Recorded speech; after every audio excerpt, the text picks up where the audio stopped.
It was so terribly cold. Snow was falling, and it was almost dark. Evening came on, the last evening of the year. In the cold and gloom, a poor little girl, bareheaded and barefoot, was walking through the streets. Of course, when she had left her house, she'd had slippers on. But what good had they been? They were very big slippers, way too big for her, for they had belonged to her mother. The little girl had lost them running across the road, where 2 carriages had rattled by terribly fast.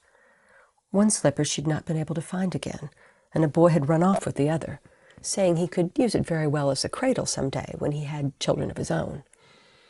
And so the little girl walked on her naked feet, which were quite red and blue with the cold. In an old apron she carried several packages of matches, and she held a box of them in her hand. No one had bought any from her all day long, and no one had given her a cent. Shivering with cold and hunger, she crept along, a picture of misery, poor little girl. The snowflakes fell on her long, fair hair, which hung in pretty curls over her neck. In all the windows lights were shining, and there was a wonderful smell of roast goose, for it was New Year's Eve. Yes, she thought of that. In a corner formed by 2 houses, one of which projected further out into the street than the other, she sat down and drew her little feet under her. She was getting colder and colder, but did not dare go home, for she had sold no matches, nor earned a single cent, and her father would surely beat her. Besides, it was cold at home, for they had nothing over them but a roof, through which the wind whistled, even though the biggest cracks had been stuffed with straw and rags. Her hands were almost dead with cold. Oh, how much one little match might warm her! If she could only take one from the box and rub it against the wall and warm her hands. She drew one out. Oh, how it sputtered and burned! It made a warm, bright flame, like a little candle, as she held her hands over it. But it gave a strange light. It really seemed to the little girl as if she was sitting before a great iron stove with shining brass knobs and a brass cover. How wonderfully the fire burned! How comfortable it was! The youngster stretched out her feet to warm them, too. Then the little flame went out, the stove vanished, and she had only the remains of the burned match in her hand. She struck another match against the wall. It burned brightly, and when the light fell upon the wall, it became transparent like a thin veil, and she could see through it into a room. On the table a snow-white cloth was spread, and on it stood a shining dinner service.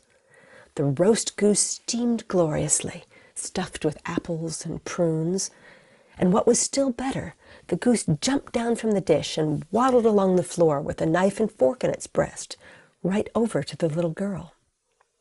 Then the match went out, and she could only see the thick, cold wall. She lighted another match. Then she was sitting under the most beautiful Christmas tree. It was much larger and much more beautiful than the one she had seen last Christmas through the glass door at the rich merchant's home. Thousands of candles burned on the green branches, and colored pictures like those in the print shops looked down at her. The little girl reached out both her hands towards them. Then the match went out. But the Christmas lights mounted higher. She saw them now as bright stars in the sky. One of them fell down, forming a long line of fire. Now someone is dying, thought the little girl, for her old grandmother, the only person who had ever loved her, and who was now dead, told her that when a star fell down, a soul went up to God. She rubbed another match against the wall. It became bright again, and in the glow the old grandmother stood clear and shining, kind and lovely. "Grandmother," cried the child, "oh, take me with you. I know you will disappear when the match is burned out.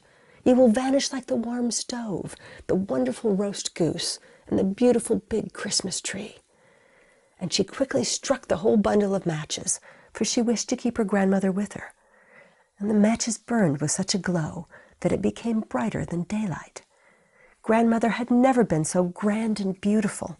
She took the little girl in her arms, and both of them flew in brightness and joy above the earth, very, very high. And up there was neither cold, nor hunger, nor fear. They were with God. But in the corner, leaning against the wall, sat the little girl with red cheeks and smiling mouth, frozen to death on the last evening of the old year. The New Year's sun rose upon a little pathetic figure. The child sat there, stiff and cold, holding the matches, of which one bundle was almost burned. She wanted to warm herself, the people said. No one imagined what beautiful things she had seen, and how happily she had gone with her old grandmother into the bright new year.